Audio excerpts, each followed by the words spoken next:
Doctor CB আনন্দ বোসের সাথে আমি, মাননীয় শ্রী দিলীপ ঘোষ, শ্রী জগন্নাথ চট্টোপাধ্যায় আমাদের রাজ্যের সাধারণ সম্পাদক, আমাদের দীপক বর্মন, শ্রী দীপক বর্মন এমএলএ এবং সাধারণ সম্পাদক, আমরা মাননীয় গভর্নর সাহেবের সাথে দেখা করি এবং তাকে আরজিকর ঘটনা, 9 আগস্টের ঘটনা এবং তার পরবর্তী যে সমস্ত ঘটনাবলী ঘটেছে পশ্চিমবঙ্গে,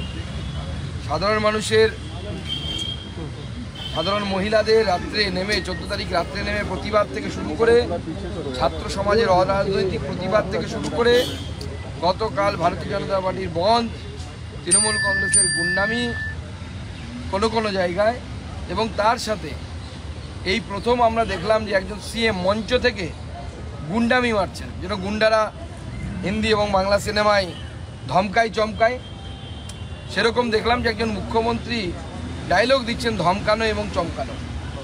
তাতে তিনি ফোঁস করবেন, কী করবেন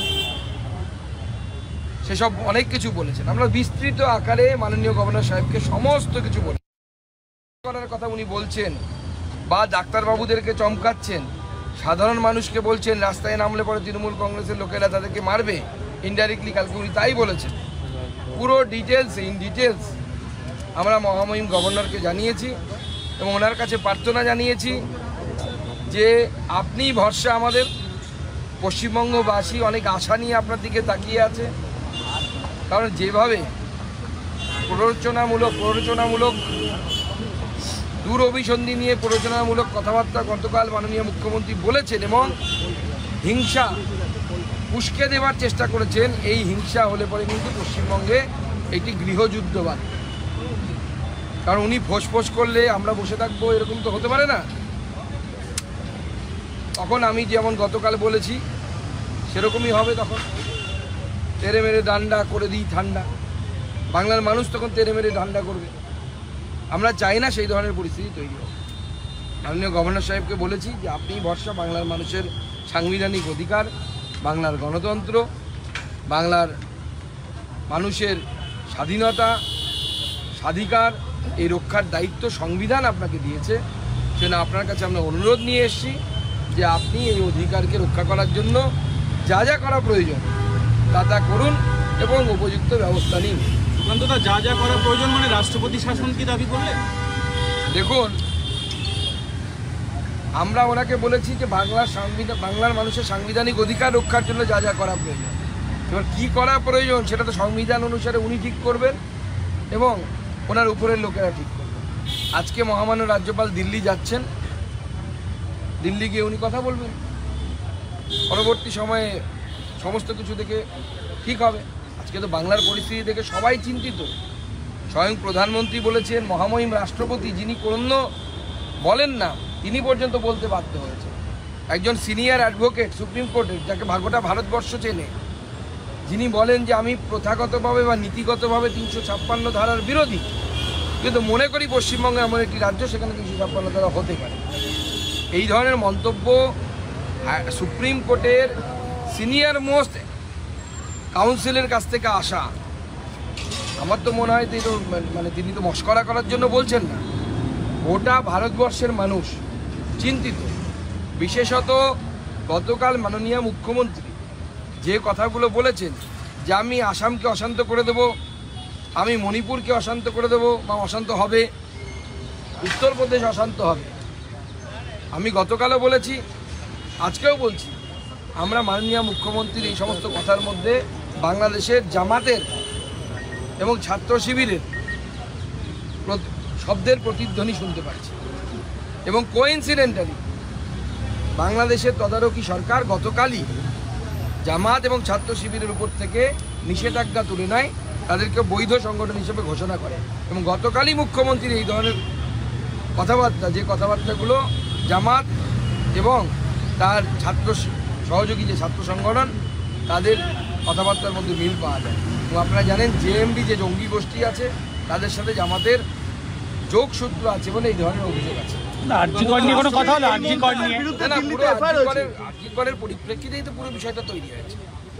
পুরো আরজিকরের মহিলা ডাক্তারের খুন, মার্ডার এবং তাকে আত্মহত্যা বলে চালানোর চেষ্টা, সমস্ত পুঙ্খানুপুঙ্খ আমরা বলেছি, ডিটেলস, সেই জন্য আমাদের অনেকক্ষণ সময় লাগবে, প্রত্যেকটি বিষয় বলেছি। এবং উনিও বললেন যে হ্যাঁ আমি মেয়েটির মা বাবার সাথে দেখা করেছি, মেয়েটির মা বাবার সাথে কথা বলে এসেছি, এবং উনিও বহু মানুষের ফোন, ইমেল, মেসেজ পাচ্ছেন, তার কাছে মেসেজ আসছে পশ্চিমবঙ্গের মানুষের, এমনকি ভারতের বাইরে থেকে যারা ভারতীয় এনআরআই যারা, তারা পর্যন্ত কনসার্ন ব্যক্ত করেছেন পশ্চিমবঙ্গের স্থিতি। বলছি রাষ্ট্রপতির নিন্দাটাকে তৃণমূল দাবি করছে, রাষ্ট্রপতিও নাকি রাজনীতি করছেন। দেখুন, তৃণমূল যে জায়গায় পৌঁছে গেছে, তৃণমূল নিজেদের স্বার্থ ছাড়া, ক্ষমতা চেয়ার ধরে রাখাটা ছাড়া তৃণমূলের আর কোনো দ্বিতীয় কোনো লক্ষ্য নেই। সেটা রাষ্ট্রপতি কেন, সবার কথাতেই তো মনে হবে যে রাজনীতি করছে, আদপে রাজনীতিটা মুখ্যমন্ত্রী করছেন। মুখ্যমন্ত্রী তার এই নোংরা রাজনীতি দিয়ে বাংলার মানুষের নরক যন্ত্রণাকে আরো বাড়াচ্ছে। তিলোত্তমার মা তিনি বলছেন যে মুখ্যমন্ত্রীর তো ছেলে মেয়ে নেই, ফলে সন্তান হারানোর কষ্ট তিনি কি করে বুঝবেন? এই বিষয়ে আমি কিছু বলতে চাই না, আমি কাউকে ব্যক্তিগত আক্রমণ করতে চাই না। বলছি অসম সহ বিভিন্ন ক্ষেত্রে মুখ্যমন্ত্রীর যে বক্তব্য গতকালে, তার বিরুদ্ধে সুপ্রিম কোর্টের এক আইনজীবী তিনি এফআইআর করেছেন দিল্লিতে, বিনীত জিন্দাল নামে ব্যক্তি। এফআইআর হলে আমি অন্ততপক্ষে আশ্চর্য কিছু হব না, এবং আমার মনে হয় সুপ্রিম কোর্ট সহ ভারতবর্ষে যে সাংবিধানিক সংস্থাগুলো আছে তাদের সবার এই বিষয়ে খুব গভীরভাবে চিন্তন করা উচিত, এবং সবথেকে বড় কথা বাংলার মানুষের গভীরভাবে চিন্তা করা উচিত। আমার আপনার মুখ্যমন্ত্রী যদি বলে যে আমি অসমকে আনস্টেবল করে দেবো, আমি মণিপুরকে আনস্টেবল করে দেবো, উত্তরপ্রদেশকে আনস্টেবল করে দেবো, আমার মনে হয় এটা দেশদ্রোহিতার সামিল। মাননীয় মুখ্যমন্ত্রীর বিরুদ্ধে দেশদ্রোহিতার মামলা হওয়া উচিত। পানিহাটি এলাকায় নবান্ন অভিযান নিয়ে কথা বলতে গেছেন, সন্দীপে সিবিআই যাওয়া আসা যে পলিগ্রাফ হলো, বাড়িতে তল্লাশি হলো, সিবিআই ডেভেলপমেন্ট কি মানুষ জানতে চাইছে। ইডি নিজে থেকে স্বতঃস্ফূর্ত মামলা করলো ইডি। দেখুন, আপনাদেরকে আগেই বলেছি, কোনো তদন্তকারী সংস্থা তথ্য প্রমাণ ছাড়া কারো বিরুদ্ধে ব্যবস্থা নিতে পারে না। নিলে আজকে যদি সন্দীপ ঘোষকে অ্যারেস্ট করে কালকে জামিন পেয়ে যাবে, কোর্টের সামনে কি বলবেন আপনি গিয়ে? তথ্য প্রমাণটা কোথায়? সিবিআই বা যে কোনো তদন্তকারী সংস্থাকে পলিগ্রাফিক টেস্ট কখন করতে হয়? যখন সার্কামস্ট্যান্সিয়াল এভিডেন্স পাওয়া যায় না। সার্কামস্ট্যান্সিয়াল এভিডেন্স পাওয়া যাচ্ছে না কেন? ক্রাইম হয়েছে বডির উপর, বডি নেই, বডি পুড়িয়ে দেওয়া হয়েছে জোর জবরদস্তি। যে এলাকায় ক্রাইম হয়েছে সেখানে গরু চড়ানোর মতো সন্দীপ ঘোষ এবং তার দলবল চড়ে এসেছে। আপনার মনে হয় এরপরে কোনো তথ্য প্রমাণ পাবেন? একজন লয়ারকে নিয়ে যাওয়া হয়েছিল, কি উদ্দেশ্যে নিয়ে যাওয়া হয়েছিল সেই লয়ারকে ধরে বা তার বুদ্ধি নিয়ে সেইখান থেকে তথ্য প্রমাণ লোপাট করার চেষ্টা করা হয়েছে কিনা মুখ্যমন্ত্রীর নির্দেশে বা তার অনুপ্রেরণায়? তথ্য প্রমাণ না থাকলে সিবিআই কেন, এফবিআই অ্যারেস্ট করতে পারবে না? তথ্য প্রমাণ দরকার। এবার পলিগ্রাফিক টেস্ট, এই পলিগ্রাফিক টেস্টকে আপনারা জানেন পরবর্তী সময় কোর্টে গিয়ে চ্যালেঞ্জের মুখে পড়তে হয়। তো পলিগ্রাফিক টেস্ট থেকে তথ্য নিয়ে, জানি না কি তথ্য পেয়েছে কি তার পরবর্তী পদক্ষেপ সিবিআইকে নিতে হবে, এনকোয়ারি করতে হবে, জিজ্ঞাসাবাদ করতে হবে। পানিহাটি এলাকায় এক মহিলাকে যৌন নির্যাতনের হাইজ্যাক করে নিচ্ছেন অভিযোগ উঠেছে। আর কে অভিযোগ করেছে? এটা যারা ধর্নায় বসে আছেন অরাজনীতিক, তারা তাদের মতো করুন। যেমন আমি পলিটিক্যাল পার্টির প্রধান হয়ে আমি বলে দিতে পারি না যে কিভাবে আর অরাজনৈতিক আন্দোলন হবে, তাদেরও সেরকম অধিকার নেই এটা বলা যে বিজেপি কিভাবে আন্দোলন করবে। আমরা আমাদের মতো আন্দোলন করছি, আপনারা আপনাদের মতো আন্দোলন করুন। সবারই একটাই লক্ষ্য, দফা অনেক হতে পারে, দাবি সবারই এক। দফা অনেক, দাবি এক, মুখ্যমন্ত্রীর পদত্যাগ। সুগন্ধা, পানিহাটিতে এক মহিলাকে আটকে রেখে তাকে যৌন নির্যাতন করা হয়েছে, বিজেপি নেতা অভিযুক্ত, স্পন্দন দাসের বিরুদ্ধে অভিযোগ।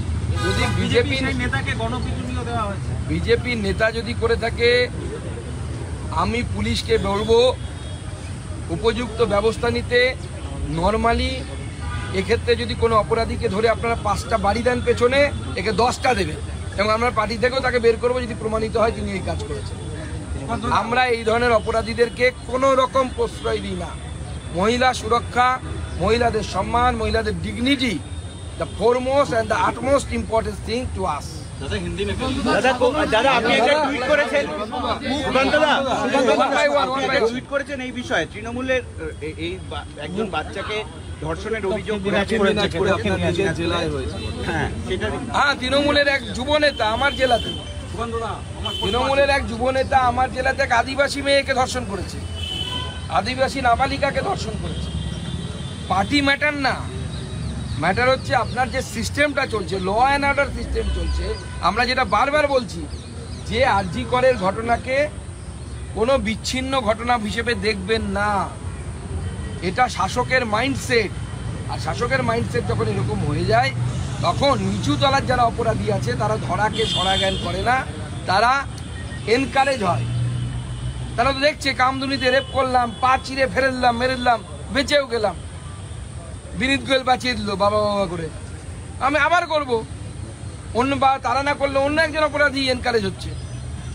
সুকান্তদা, সমাজের যে আন্দোলনের জন্য সেখানে এই যে ছাত্র সমাজের নবান্ন অভিযানের পর একের পর এক আহ্বায়ককে, নেতাকে বা সেদিনকের যারা এসেছেন তাদের আটক করা হচ্ছে, এই বিষয়ে রাজ্যপালকে কিছু জানিয়েছেন?